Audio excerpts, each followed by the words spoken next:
BMCVTC Hindi इस channel के video देखने के बाद हमें क्या करना है? बहुत आसान सी बात है बच्चों। हमें सबसे पहले वीडियो के डिस्क्रिप्शन बॉक्स में जाना है और उसमें कुछ आसान से प्रश्न दिए गए हैं जिसका वीडियो आपने अभी देखा है और उसे हल करने का प्रयास कीजिए। उसके बाद उसी डिस्क्रिप्शन बॉक्स में इस वीडियो से संबंधित अपने मत व्यक्त कीजिए। गूगल फॉर्म द्वारा एक छोटा सा लिंक दिया गया है, उसे क्लिक करिए और उसमें एंट्री करिए। और अंत में जाते जाते हमें इस चैनल को लाइक करना है, सब्सक्राइब भी करना है ताकि आने वाले वीडियो की जानकारी आपको मिलती रहे। तो है ना आसान सा काम? चलिए देखते हैं अपना वीडियो।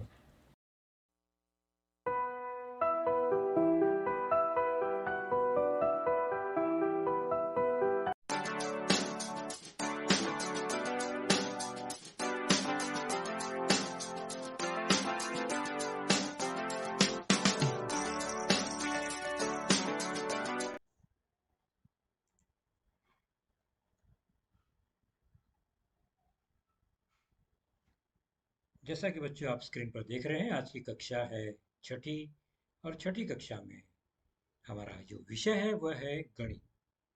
गणित विषय के अंतर्गत हमारा जो टॉपिक है, पाठ है, प्रकरण है, वह है आपके पाठ्य पुस्तक से पाठ दूसरा, कोण, जिसका भाग दूसरा आज हम जानेंगे, समझेंगे। Lesson number 2, angles, part second.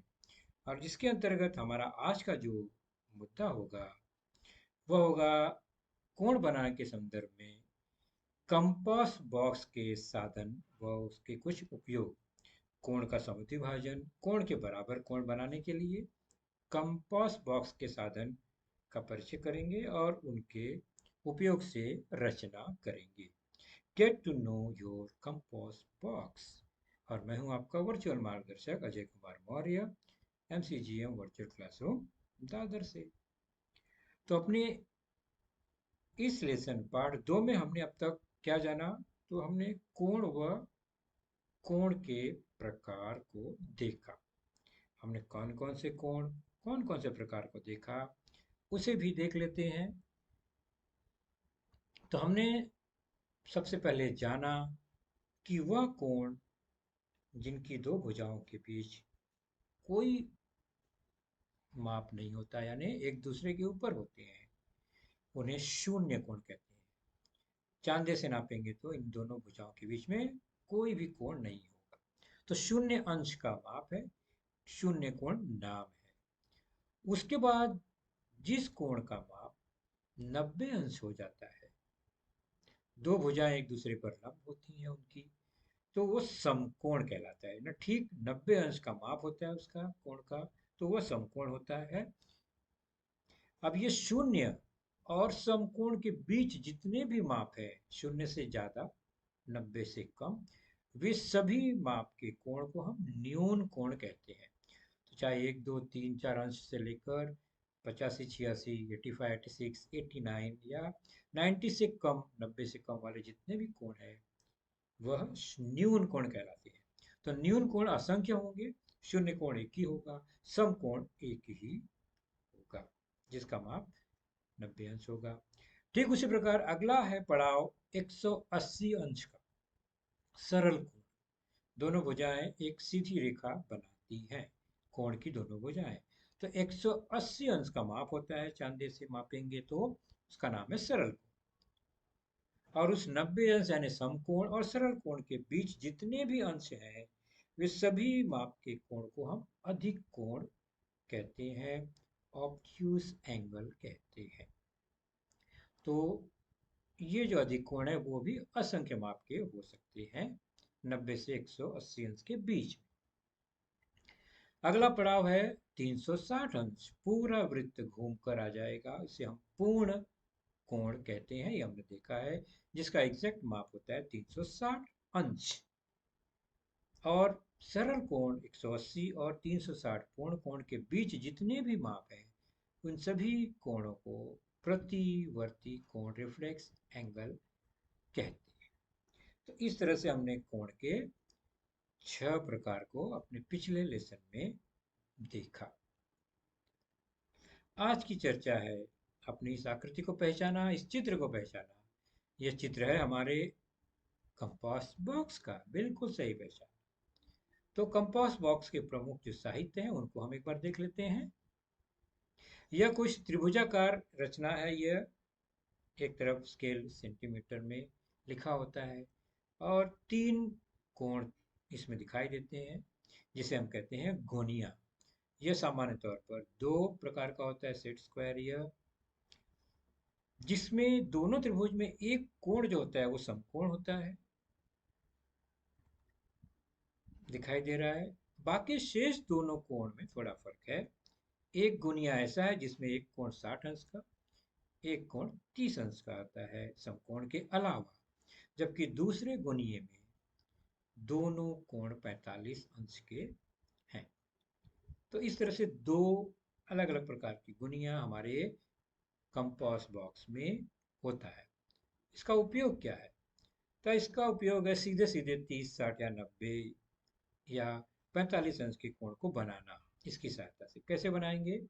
गोनियां रखेंगे, पेंसिल का नोक पेंसिल से इस तरह एक रेखाखंड खींच देंगे और फिर उसी बिंदु से 30 अंश वाला एक रेखाखंड यहाँ खींचेंगे जो कि 30 अंश के गोनिया के तरफ है।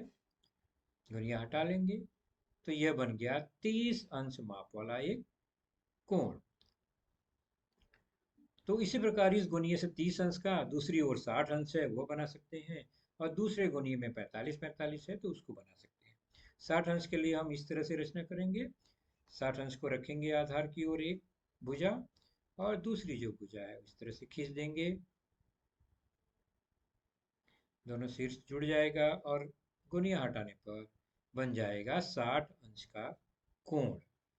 तो गुणिया से हम बहुत आसानी से 30, 60, 90 और 45 अंश के कोण बना सकते हैं। इसके अलावा कंपास बॉक्स में एक पट्टी होती है जिस पर सेंटीमीटर और इंच के अंक लिखे होते हैं। एक 0 से लेके 15 तक सेंटीमीटर, 0 से लेके 6 तक इंच, यह आधी पट्टी में लिखा होता है। बड़ी जो फुल पट्टी होती है, पूरी पट्टी होती है, उस पर 30 अंश या 1 फुट कहलाता है, 30 सेंटीमीटर, सॉरी 30 सेंटीमीटर की लंबाइयाँ होती हैं उसमें, या 12 इंच में लंबाइयाँ लिखी होती हैं। तो यह है मापन पट्टी, स्केल।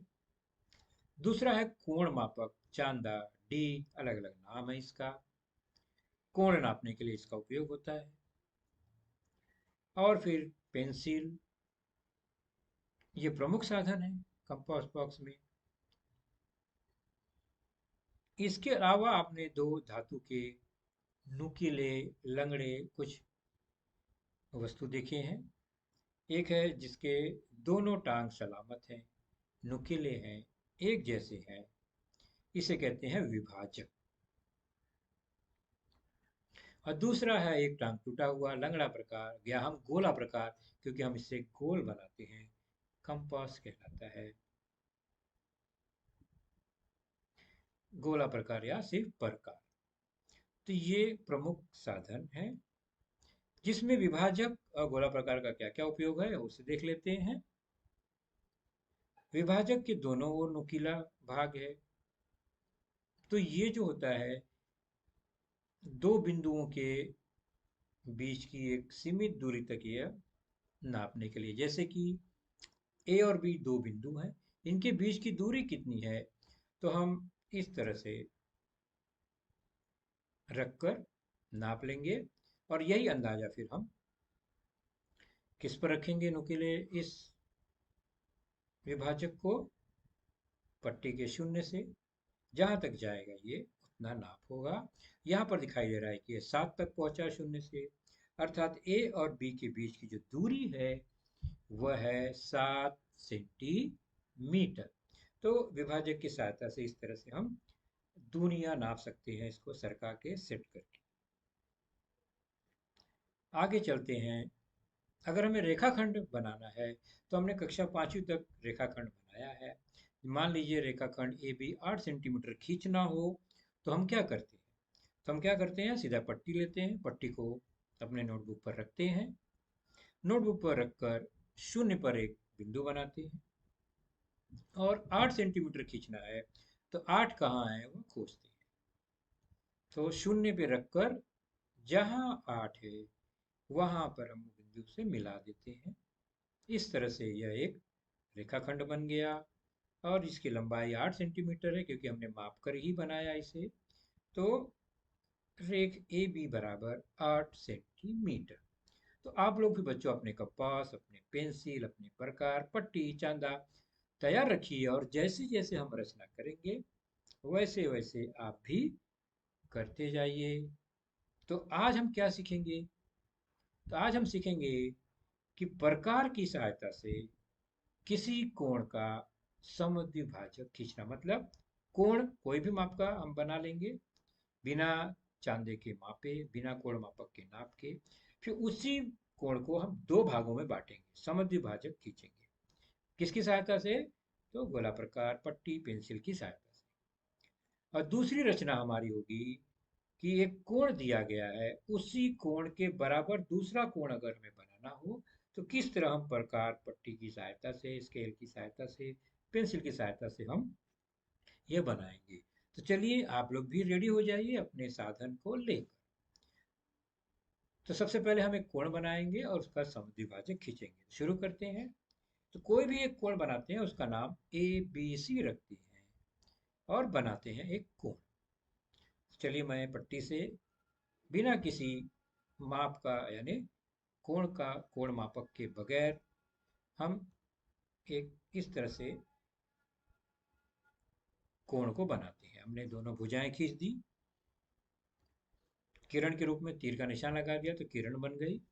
नाम दे देंगे उसको, कोण एबीसी बनाना है तो कोण एबीसी नाम देंगे। एक भुजा पर ए, कोण की जगह पर बी शीर्ष बिंदु, और दूसरी भुजा पर बिंदु सी। यह हो गया कोण ए बी सी। इसका माप कितना है ये मुझे नहीं पता है, हमें नहीं पता है, लेकिन हमें इसको आधे आधे भाग में बांटना है। कैसे बांटेंगे? तो शुरुआत करेंगे अपने गोला प्रकार को इस तरह से, उसके नुकीले भाग को बी पर रखते हैं। बी पर रखने के बाद क्या करेंगे, ध्यान से देखिए बच्चों, आपने रखा बी पर, वेरी गुड। हम क्या करेंगे, दोनों भुजाओं को काटने वाला चाप खींचेंगे। कैसे? पेंसिल तो लगाई है उसमें व्यवस्थित, इस तरह से हम उसको घुमाएंगे तो निशान यानी चाप बन जाएगा। और चाप कैसा? वह दोनों भुजा को प्रतिच्छेदित करता है, काटता है। जहां पर ये काटता है वहां हम बिंदु दे देंगे P और Q नाम। अब ध्यान से देखिए, गोला प्रकार को उठाएंगे, दोनों चाप जहां ये जो चाप जिस बिंदु पर काटा है, भुजाओं को जिन बिंदुओं पर प्रतिच्छेदित किया है वहां पर गोला प्रकार को रखेंगे। तो पहले P पर रखेंगे या Q पर, चाहे आपकी मर्जी। मैं P पे रखता हूं और कोण के अंदर अंतर भाग में एक चाप लगाएंगे। मैं P पर गोला प्रकार रखकर एक चाप लगाता हूं। ठीक उसी प्रकार गोला प्रकार को उठाएंगे और वही चाप को बिना छोटा बड़ा किए क्यू पर रखेंगे और कोण के अंतर भाग में दूसरा चाप लगाएंगे। तो दो चाप यहाँ पर लग गया और हम देख रहे हैं कि दोनों चाप एक दूसरे को किसी एक बिंदु पर काट रहे हैं। उसको हमने नाम दे दिया बिंदु ओ। अब क्या करेंगे, गोला प्रकार हटा लिए। अब बिंदु ओ जो है उसको बी से, या बी को ओ से जोड़ देंगे। कैसे जोड़ेंगे? पट्टी की सहायता से। बी और ओ को इस तरह जोड़ा, पेंसिल से हमने खींच दिया, जोड़ दिया उसको, तो बी और ओ किरण बन गया, ये जुड़ गया। तो यहाँ पर अब जो पहले कोण था एबीसी वह दो टुकड़ों में बटा हुआ दिखाई दे रहा है, कोण ए बी ओ और कोण सी बी ओ। तो क्या यह आधा आधा बढ़ गया? बिना कोण मापक से हम चेक किए हम नहीं जान पाएंगे। चलिए अब जांच करते हैं। अगर भुजा इस तरह टेढ़ी होगी तो कोण सही नहीं आएगा, ओ बिंदु सर जाना चाहिए, इसलिए सही सही मिलान करना है। अब मापते हैं, चेक करते हैं, जांच करते हैं क्या हमने सही बनाया। तो यहाँ दो कोण बन गया ओ बी, बी ओ इस किरण के कारण। किरण बी ओ, ध्यान रखेंगे नाम को, बी से शुरू होकर ओ। अब ये दूसरा कोण बना, क्या दोनों कोण के माप समान हैं? कैसे मापेंगे? कोण मापक से। तो पहले हम भुजा BC पर, बिंदु P पर कोण मापक रखते हैं और शून्य से शुरुआत करते हैं, राइट साइड से, और देखते हैं तो 20 अंश यह दिखाई दे रहा है नीचे वाला कोण। 20 अंश लिख दिया हमने। अब हम चलते हैं दूसरी भुजा पर, इसी तरह B बिंदु पर कोण मापक को घुमाकर देखते हैं कि उसका माप वो भी 20 अंश है। Very good. तो यहाँ पर दोनों कोण 20-20 अंश के हुए, मतलब जो हमारा कोण था वह 40 अंश का था और उसको आधे आधे हिस्से में यह बढ़ गया 20-20 अंश का। तो हमने बिना कोण मापक के मापे ही हमने इसको दो भागों में बांट दिया। किसकी सहायता से? गोला प्रकार या प्रकार की सहायता से। तो ये हमारा पहली हमारी रचना थी यह। अब हम चलते हैं, रचना का दूसरा हिस्सा है। दूसरा रचना है प्रकार के सहायता से एक कोण के बराबर दूसरा कोण बनाना। यानी कोण कहीं पर पहले से बना है या हम बिना माप के बना लेते हैं, फिर प्रकार की सहायता से उसी की कॉपी बनानी है, उसके समान दूसरा कोण बनाना है। तो कोण ABC है, किसी माप का है हमें बिल्कुल नहीं पता, लेकिन इसी माप का दूसरा कोण बनाना है। तो सबसे पहले एक भुजा खींचेंगे जो कि किरण होगी, किरण के रूप में। तो यहाँ पहले आकृति में BC एक किरण है, तो यहाँ पर हम एक नया किरण बना देंगे, नाम दे देंगे QR। अब इसी भुजा पर QR पर हमें कोण बनाना है। कैसे बनाएंगे? अब आएगा उपयोग गोला प्रकार का। कहाँ रखेंगे इसको? ध्यान से देखेंगे, आप लोग भी साथ साथ करते जाएंगे। गोला प्रकार को जो पहला जो कोण हमारा दिया गया है उसके शीर्ष बिंदु पर उसके नोक को रखेंगे B पर। Very good. अब क्या करेंगे? एक चाप लगाएंगे जो दोनों भुजा को काटे। बहुत अच्छा। अब यही सेम माप का चाप क्या करेंगे हम? चाप लगा लिया आपने। अब हम दूसरी भुजा के एक शीर्ष बिंदु पर रखेंगे। पहली भुज में नाम दे दिया चाप का हमने DE, बिंदु D और E। अब Q पर हमने रखा और चाप लगाया, वही चाप जो हमने पहले लगाया था। T। अब दूसरा D वाला बिंदु यहाँ पर खोजना है, कैसे होगा? तो आप गोला प्रकार को E पर रखेंगे जहाँ पर पहला चाप प्रतिच्छेदित है BC पर। वहां से D के बराबर माप लेंगे। अब ये चाप बड़ा दिख रहा है, हम D पर रखेंगे उसको, मतलब पेंसिल को सरकाएंगे और D तक ले जाएंगे इस तरह से। बिल्कुल बराबर हो गया। अब यही माप का क्या करेंगे हम चाप लगाते हैं इस तरह से, तो वह D पर ही मिलेगा। हमने चाप यहाँ नहीं लगाया तो भी चलेगा, लेकिन वही माप लेकर अब क्या करेंगे? T पर रखेंगे और चाप लगा देंगे। तो दोनों चाप एक दूसरे को काट रहे हैं, उसका हम एक बिंदु का नाम दे देंगे S। अब क्या करेंगे? S और QS को जोड़ देंगे। कैसे जोड़ेंगे? पट्टी की सहायता से किरण QS खींच देंगे।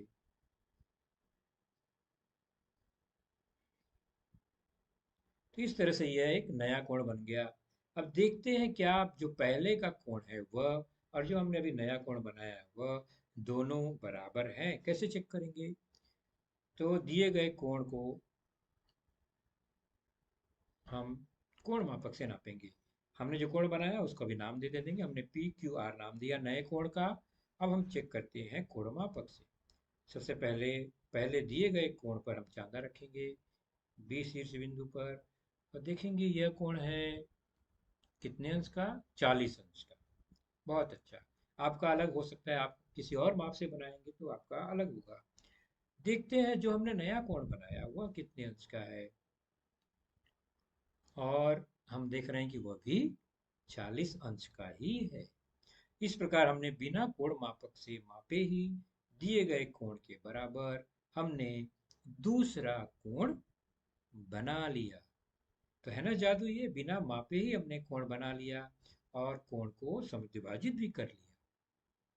तो इस प्रकार हमने आज क्या सीखा, हमने दो बहुत महत्वपूर्ण बातें सीखी। एक तो प्रकार की सहायता से किसी भी कोण को कैसे समद्विभाजित करते हैं, और दूसरा है उसी प्रकार की सहायता से दिए गए कोण के माप के बराबर दूसरा कोण बनाना। है ना ये मजेदार बात? आप भी जरूर प्रैक्टिस कीजिए।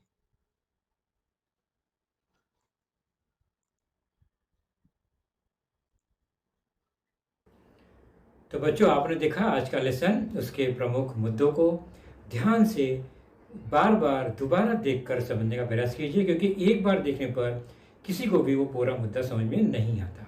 तो जैसे ही हम 2 बार 3 बार देखेंगे तो हमें वह समझ में आने लगेगा। और इसके आगे की जानकारी जो होगी बच्चों, वह निश्चित ही हमारे अगले वीडियो में होगी। तो उस वीडियो को देखने के लिए, उसकी सूचना प्राप्त करने के लिए जो नीचे सब्सक्राइब का बटन होता है उसे ज़रूर प्रेस कीजिए और नोटिफिकेशन ऑन रखिए, ताकि जैसे ही हमारा लेसन चैनल पर डाला जाएगा आपको वह तुरंत प्राप्त होगा। तो अपना ख्याल रखिए, सुरक्षित रहिए। Thank you.